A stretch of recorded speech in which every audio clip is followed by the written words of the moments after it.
British advanced pain clinic, నొప్పి మాయం, surgery దూరం. For appointments 9155515563. అమ్మో, అసలు మీ గురించి తెలుసుకుంటుంటే ఎన్ని ఇంట్రెస్టింగ్ విషయాలు బయటకు వస్తున్నాయో, ఎంత ఇన్స్పిరేషనల్ పర్సనాలిటీ.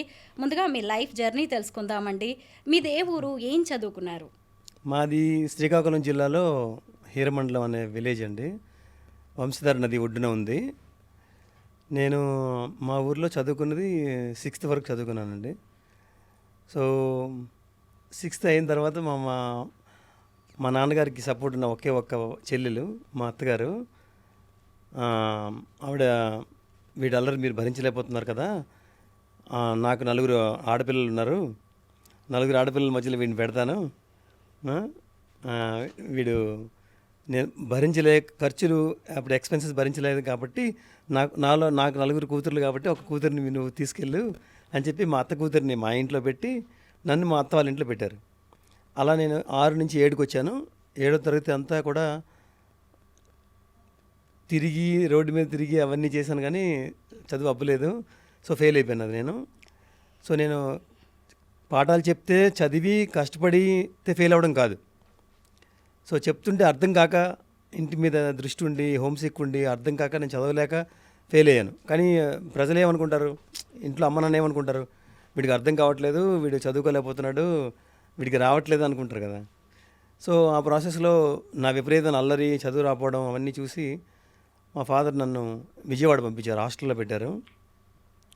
అక్కడ కూడా నేను కుదురుగా ఉండలేకపోయాను, 2-3 సార్లు పారిపోయాను. సో వీడికి ఎవరైనా కాపాడాలని చెప్తే మా అన్నయ్య ఉన్నాడు, నాకు ఇంకొక అన్నయ్య, అతనికి అస్సలు చదివే రాదు అప్పుడు. సో వీడికి సెక్యూరిటీ గార్డ్గా, బాడీ గార్డ్గా ఒకరిని పెడదామని చెప్పి మా బ్రదర్ని పెట్టారు నా ఎదురుగా, నా పక్కనే. సో పారిపోకుండా నన్ను చూడడం ఆయన డ్యూటీ. సో అలా నన్ను ఉంచిన తర్వాత ఎంట్రన్స్ మార్కులు పెట్టారు, ఏ క్లాస్లో పెడదామని. అన్నిట్లో 0 వచ్చాయి. సో మళ్ళీ మీ అబ్బాయి 7th క్లాస్ చదవాలి, ఆల్రెడీ ఫెయిల్ అయ్యాడు కాబట్టి అని అంటే చదివాను. స్కూల్ వరకు చాలా బాగా ఇంప్రూవ్ అయ్యాను. వితిన్ 1 ఇయర్లో నేను 3rd 4th ర్యాంక్ వచ్చాను. చాలా బాగా ఇంప్రూవ్ అయిన తర్వాత ఆ విధంగా నా ఎడ్యుకేషన్ అనేది విజయవాడలో కంటిన్యూ అయింది. ఇంటర్ వరకు చదివానండి. సో ఆ తర్వాత మళ్ళీ నాకు పెద్ద ర్యాంక్ వచ్చింది ఎంసెట్లో. సో కాలేజీలో సీట్ రాలేదు. మళ్ళీ మా నాన్నగారు ట్రై చేసి నాకు డొనేషన్ కట్టి కర్ణాటకలో చదివించారు. సో ఈ జర్నీ అంతా కూడా నాది ఎక్కడ కూడా నేను కన్సిస్టెంట్గా చదువుకోవడం అవ్వలేదు. ఒకసారి బాగా పాస్ అయితే ఇంకోసారి ఫెయిల్ అవ్వడం, ఇంకోసారి ఫెయిల్ అయితే మళ్ళీ పాస్ అవ్వడం. సో అలా అడ్డదిడ్డంగా చదువుకున్నాను. బేసికల్గా ఏం చదువుకున్నాను అనేది అర్థం కాకపోవడం కారణం మీడియం ఒకటి, ఇంగ్లీష్ మీడియం.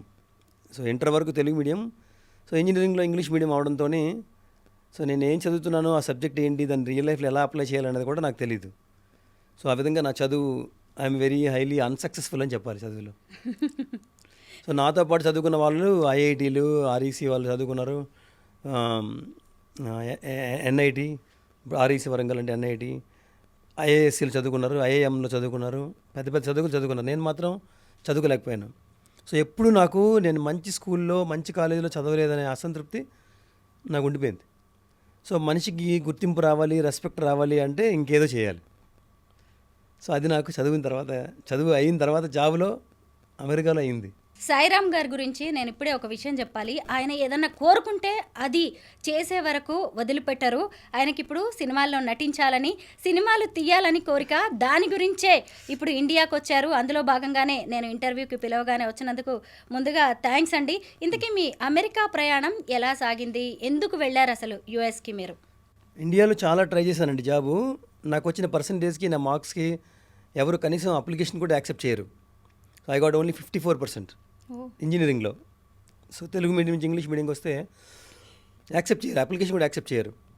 ఆ ప్రాసెస్లో నేను చిన్న స్కూల్ టీచర్గా జాయిన్ అయ్యాను. ఫస్ట్ స్కూల్ టీచర్గా జాయిన్ అవ్వడం వల్ల ఏమవుతుందంటే చిన్నప్పుడు పాఠాలన్నీ మళ్ళీ నేర్చుకుంటాం.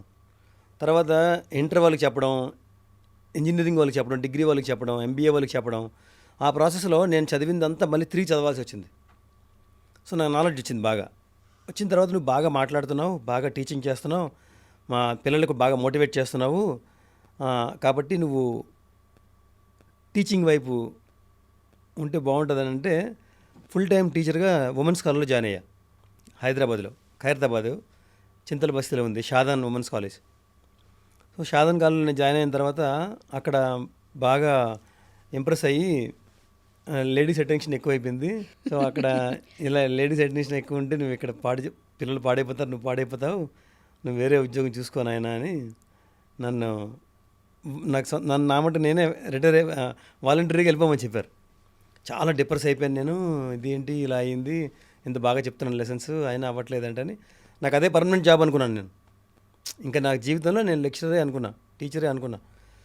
సో ఆ విధంగా అయిన తర్వాత మీకు ఇందాక చెప్పాను కదా, జాబ్ కోసం తిరుగుతుంటే ఒక అబ్బాయి బస్ స్టాప్లో కలిసి ఏం చేస్తున్నావు నువ్వు అంటే నేను అమెరికా కోసం సాఫ్ట్వేర్ ట్రై చేస్తున్నానని చెప్పాడు. అయితే నాకు కూడా ట్రై చేయాలని ఉంది. నేను బై ప్రొఫెషన్ బై ఎడ్యుకేషన్ నేను కంప్యూటర్ ఇంజనీరింగ్ చదివాను కదా, నాకు కూడా కొంచెం అర్థం అవుద్ది అని చెప్పాను. ఆ ప్రాసెస్లో నేను కంప్యూటర్ రెంట్కి తెచ్చుకొని నేనే సొంతంగా నేర్చుకొని మా నాన్నగారు కోర్స్ చేయడానికి కూడా డబ్బులు ఇచ్చేవారు కాదు. ఇప్పుడంటే అందరికీ కోర్స్కి డబ్బులు ఇస్తున్నారు, బైక్ కొంటామని డబ్బులు ఇస్తున్నారు, నేను ఏదైనా చేస్తానంటే ఇస్తున్నారు, కోచింగ్ ఇస్తున్నారు, స్పోర్ట్స్ అంటే ఇస్తున్నారు, అన్నీ ఇస్తున్నారు కదా. అప్పుడు అలా ఇచ్చేవారు కాదు. నువ్వు జీవితంలో సక్సెస్ అవ్వాలి అంటే ఒకటే మార్గం, చదువుకోవాలి. నువ్వు క్రికెటర్ అవ్వలేవు, ఛాంపియన్ అవ్వలేవు, బ్యాడ్మింటన్ అవ్వలేవు, నువ్వు ఒక యాక్టర్ అవ్వలేవు, నువ్వు ఒక రాజకీయ నాయకుడు అవ్వలేవు, నువ్వు ఏది అవ్వలేవు. చదివితే చదవాలి, లేదంటే నువ్వు పనికిరాని లెక్క. సో కాఫీ హోటల్లో కప్పులు కడుక్కోవడానికి కూడా నువ్వు పని చేయవని రోజు అనేవారు. సో ఆ భయంతో కష్టపడి నేర్చుకున్నాను ఆ కోర్స్ అంతని. నేర్చుకున్న తర్వాత అప్పుడు చాలా కష్టం, ఫోన్ ఉండదు కదా, కాంటాక్ట్ చేయడం, మెయిల్లో రావాలి, అది మెయిల్ పంపిస్తాడు, అన్నీ కష్టం కదా. So owners phone, public telephone, owners telephone వాడి నేను ఫ్యాక్స్లో అమెరికా పంపించాను రెజ్యూమ్స్. సో ఆ విధంగా నాకు America job first time job direct రావడమే జాబ్, అమెరికాలో జాబ్ వచ్చింది. బట్ నాకు ఎక్స్పీరియన్స్ లేదని ఆ జాబ్ కూడా పోయింది. సో ఆ తర్వాత మా నాన్నగారు మెడికల్ షాప్లో, మా నాన్నగారికి ఫార్మసీ ఉంది, ఆ ఫార్మసీలో పనిచేసే ఒక వ్యక్తి సత్యం కంప్యూటర్స్లో అకౌంటెంట్గా చేస్తున్నారు, వాళ్ళ బ్రదర్. ఏమో లేదు ట్రై చేద్దామని నా రెజ్యూమ్ని ఊరికే ఇచ్చారు. నేను అప్పటికి ఎలా ఉన్నాను, విపరీతంగా ఒక పొలాన్ని రైతు విపరీతంగా దున్నేసి, గట్లేసి, విత్తనాలు వేసి, దానికి కావాల్సినటువంటి ఎరువు వేసి, అన్నీ వేసి జస్ట్ వర్షం చుక్క కోసం ఎదురు చూస్తున్న వ్యక్తిలాగా విపరీతంగా కష్టపడి ఉన్నా. ఎవరైనా నన్ను ముట్టుకుంటే జాబ్ వచ్చేస్తుంది. సో నేను చెప్పేది ఏంటంటే ఈ పాయింట్లో ఎవరైనా కష్టపడి నాకు అవకాశం కావాలి అనుకున్న వాళ్ళు అవకాశం వచ్చిన వెంటనే, తలుపు తట్టిన వెంటనే దాన్ని అందిపుచ్చుకునే శక్తి నీలో రెడీగా ఉండాలి. నీకు 6 months తర్వాత వస్తానండి, లేకపోతే నేను 1 year తర్వాత వస్తానండి అని అంటే, ఇప్పుడు మీరే రమ్మన్నారు, నేను ఇప్పుడు రానండి 1 year తర్వాత వస్తానంటే మీకు ఇంట్రెస్ట్ ఉంటుందా? అవకాశం కూడా ఉండకపోవచ్చు. సో అలా ఏదైనా మనకు అవకాశం వచ్చినప్పుడు మనం హార్డ్ వర్క్ చేసి రెడీగా ఉండాలి. సో దీనికి ఇంకో ఎగ్జాంపుల్ ఏంటంటే, రాణి రుద్రమ విపరీతంగా కరువు వచ్చినప్పుడు తన దేశాన్ని ఎలా మార్చుకుంది అంటే, అంత కరువులో అందరి ప్రజల తలకు బంగారాన్ని అమ్మి చెరువులు తవ్వించింది. అదేంటి, తినడానికి తిండి లేకపోతే నువ్వు చెరువులు తవ్వేస్తున్నావు ఏంటని ఆమెనే అప్పుడు ప్రజలందరూ తిట్టారు. కానీ వర్షం వచ్చిన తర్వాత చెరువులన్నీ నిండిపోయాయి. అలాగ రాణి రుద్రమ తన ఓరుగల్లు సామ్రాజ్యాన్ని సస్యశ్యామలం చేసి కరువు నుంచి కాపాడి బయటకు వచ్చింది. సో ఆవిడ చెరువులు తవ్వించకపోతే వర్షం అంతా పోతుంది కదండి. సో మనిషి కూడా, ఒక రైతు కానీ, ఒక ఎంప్లాయీ కానీ, చిన్నపిల్లలు కానీ ఎంత కష్టపడాలో, ఎంత నేర్చుకోవాలో అంత విపరీతంగా నేర్చుకుని రెడీగా ఉండాలి. ఎవరు ఎప్పుడు అవకాశం ఇస్తారో తెలియదు మనకి. అలా నాకు వచ్చిన అవకాశం సత్యం కంప్యూటర్స్లో జాబ్. అది నా second phase of my life. ఆ జాబ్ తర్వాత మళ్ళీ మీరే ఒక కంపెనీ పెట్టేశారా, ఐటీ కంపెనీ? అమెరికాకి వెళ్ళిన వెంటనే ఎవరైనా ఏం చూస్తారు, నాకు రూమ్ ఎక్కడ, నాకు తిండి ఎక్కడ, నాకు ఫ్రెండ్స్ ఎక్కడ అని చూస్తారు కదా. నేను వెళ్ళిన 3 monthsకి కంపెనీ ఒక ఆయనతో పార్ట్నర్షిప్ అయ్యి ఐటీ కంపెనీ పెట్టాను 3 monthsలో. సో ఫస్ట్ మనం వెళ్ళి ఏం చేస్తాం, ఒక 2-3 years వరకు నాకు రూమ్ ఎక్కడ, నాకు ఇల్లు ఎక్కడ, నేను ఎలా, నా ఎస్టాబ్లిష్మెంట్ ఎంత, నా జాబ్ ఏంటి, నేను పెళ్ళి ఎప్పుడు చేసుకోవాలి, అలా ఆలోచిస్తారు కదా. సో నేను ఎప్పుడు కూడా నన్ను ఎవరు తీసుకొచ్చారు, వాడికి ఎంత డబ్బులు వస్తున్నాయి, ఓహో నాకు ఇంత డబ్బులు వస్తుంటే నాకు కొంచెమే ఇస్తున్నాడా, అంత డబ్బులు మిగులుతుందా, ఆంటర్ప్రెన్యూర్గా ఆలోచించేవాడిని. అలా ఒక ఆయనతో నేను పార్ట్నర్షిప్ చేస్తే చాలా 2-3 సంవత్సరాలు చాలా కష్టపడితే నాకు మోసం చేసి ఆయన నన్ను తప్పించేసి ఆయన కంపెనీలో కంటిన్యూ అయిపోయాడు. సో అది పెద్ద ఎదురు దెబ్బ నాకు, కానీ లెసన్, ఒక కంపెనీ ఎలా పెట్టాలి, ఎలా చేయాలి అనే దానికి. సో మెల్లగా నాకు ఇండియా వచ్చాను. మా ఊర్లో అప్పట్లో పేపర్లో ఫోటో వేసేవారు, అమెరికా నుంచి వస్తున్నాడు, స్వదేశ గమనం అది ఇదని. మా మామయ్య గారు చూశారు, మా అమ్మాయిని చూడు అంటే వెళ్ళాను, పెళ్ళి అయిపోయింది. షార్ట్ కట్ చేస్తే పెళ్ళి అయిపోయింది. మీ ఇద్దరం కలిసి అమెరికా వచ్చాం, మా ఆవిడ నేను. వచ్చి ప్రతిరోజు ఈవినింగ్ జాబ్ అయిన తర్వాత ఏదో ఒకటి ఎక్స్ట్రా వర్క్ చేసేవాళ్ళం, ఎవరు చేయలేలాగా. సో ఒక మనిషి ఒక స్టేజ్కి వచ్చిన తర్వాత ఒక చిన్న పాయింట్, నేను ఇప్పుడు ఫస్ట్ నాకు ఇండియాలో జాబ్ రావడమే సక్సెస్ కదా, నేను రెస్ట్ తీసుకోలేకపోయాను, నేను ఎంజాయ్ కూడా చేయలేకపోయాను. జాబ్ వచ్చిందని పార్టీ కూడా ఇవ్వలేకపోయావాడిని. నీకు జాబ్ వచ్చింది కదరా సెలబ్రేట్ చేసుకోవేంటి అని మా ఫ్రెండ్ అలిగాడు నా మీద, నాకు పార్టీ ఇవ్వేంటని. సో నాకు భయం, వచ్చిన జాబ్ పోతుందేమో, పోతే మళ్ళీ వీళ్ళే అందరూ అవమానిస్తారేమో, నిలబెట్టుకోలేదని అంటారేమోనని. సో దాని తర్వాత ఇంకో మెట్టు ఎక్కాలి, దాని తర్వాత ఇంకో మెట్టు ఎక్కాలి, మెట్టుకు ఎక్కుతూనే ఉండాలి. ఆగితే పడిపోతాం, ఫెయిల్ అయిపోతాం, మనకంటే ముందుకు వెళ్ళిపోతారు అందరూ. ఎస్, ర్యాట్ రేస్ లాగా ఉండేది నా మైండ్. ఎక్కువ సక్సెస్ని 20s వరకు చూడండి వాళ్ళందరూ, 20 తర్వాత విపరీతంగా సక్సెస్ చూస్తారు. చూసినా దాన్ని తట్టుకునే శక్తి ఉంటుంది, దాన్ని సెలబ్రేట్ చేసుకోలేరు. సెలబ్రేట్ చేసుకుంటే ఏమవుతుందనే భయం ఏంటంటే, నాకు మనిషి గర్వం వస్తుందని భయం. అందరూ మెచ్చుకుంటారు, గర్వం వచ్చేస్తుంది. నాకు సొంతంగా లోపల గర్వం ఉంటుంది, దాన్ని ఎక్కువ మల్టీఫ్లోట్ చేస్తారు చుట్టుపక్కల ఉన్న వాళ్ళు. అబ్బాయి ఏంట్రా నీకు సత్యంలో జాబ్ వచ్చేసిందా, నీకు తిరుగులేదురా, ఇంక నీ లైఫ్ తిరుగులేదు, నువ్వు సెట్, నువ్వు రిలాక్స్ అయిపో, నువ్వు ఎంజాయ్ చేయి అంటారు. ఎవడైనా అలాగే అంటాడు. నేను సత్యంలో జాబ్ చేస్తూ 5 o'clock తర్వాత ట్యూషన్ చెప్పేవాడిని. నాకు వచ్చిందే ట్యూషన్స్ కదా, ట్యూషన్ చెప్పేవాడిని. సో నాకు శాలరీ కంటే ఎక్కువ అదే ఎక్కువ వచ్చే డబ్బు. అమెరికాలోనా? ఇండియాలో, ఓకే, సత్యంలో. సో నేను అక్కడి నుంచి ట్యూషన్ చెప్తుంటే నా ట్యూషన్లో వచ్చే ఒక పెద్ద ఆయన నా ట్యూషన్ తరగ క్యాపబిలిటీస్ చూసి, నువ్వు ఇక్కడ ఉన్నావేంటి, అమెరికా వెళ్ళాలని నాకు అమెరికా ఎంకరేజ్ చేస్తే నేను అమెరికా వెళ్ళాను. ఆ విధంగా నేను అమెరికా వెళ్ళాను. సో అమెరికాలో కూడా ఈ జాబు, అతను పార్ట్నర్షిప్ అంత మోసం చేసిన తర్వాత చాలా కష్టమైంది. గ్రీన్ కార్డ్ రావాలి, అప్పుడు వీసా ఇష్యూస్ ఉంటాయి, గ్రీన్ కార్డ్ రావాలి, గ్రీన్ కార్డ్ ఉంటే కానీ నువ్వు ఎంప్లాయర్ని వదలలేవు.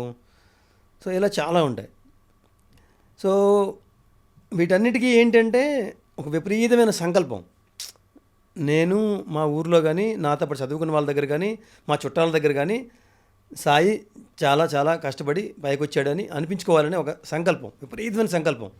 నా సంకల్పంలో ఎలాంటివి ఉండేవంటే, ఎప్పటికైనా నేను పైలట్ అవ్వాలని. అసలు నేను చేస్తున్న జాబ్కి నా చదువుకి అసలు రిలేషన్షిప్ ఉందా? స్కూల్కి వెళ్ళా, ఫ్లైట్ స్కూల్కి వెళ్తే, ఇది గంటకి ఎంత అవుతుంది బాబు అని చెప్పాడు. ఇలా 15,000 20,000. చాలా కష్టం ఇది, ఎన్ని గంటలు నేర్చుకోవాలి, నేను లైఫ్ అంతా ఇలాగే నేర్చుకోవాలా. డబ్బు సమస్య కాకుండా ఇంట్లో వెళ్ళొద్దు అంటారు.